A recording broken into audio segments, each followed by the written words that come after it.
బాపట్ల జిల్లా చీరాలలో వందే భారత్ ఎక్స్‌ప్రెస్ రైలు ఒక్కసారిగా నిలిచిపోయింది.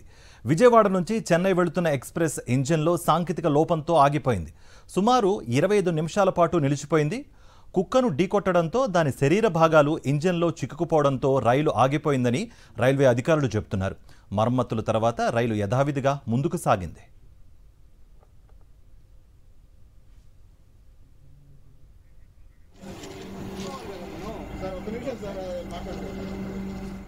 బాపట్ల జిల్లా చీరాలలో వందే భారత్ ఎక్స్‌ప్రెస్ రైలు ఒక్కసారిగా నిలిచిపోయింది. విజయవాడ నుంచి చెన్నై వెళ్తున్న ఎక్స్‌ప్రెస్ ఇంజిన్‌లో సాంకేతిక లోపంతో ఆగిపోయింది. సుమారు 25 నిమిషాల పాటు నిలిచిపోయింది. కుక్కను ఢీకొట్టడంతో దాని శరీర భాగాలు ఇంజిన్‌లో చిక్కుకుపోవడంతో రైలు ఆగిపోయిందని రైల్వే అధికారులు చెబుతున్నారు. మరమ్మతుల తర్వాత రైలు యథావిధిగా ముందుకు సాగింది.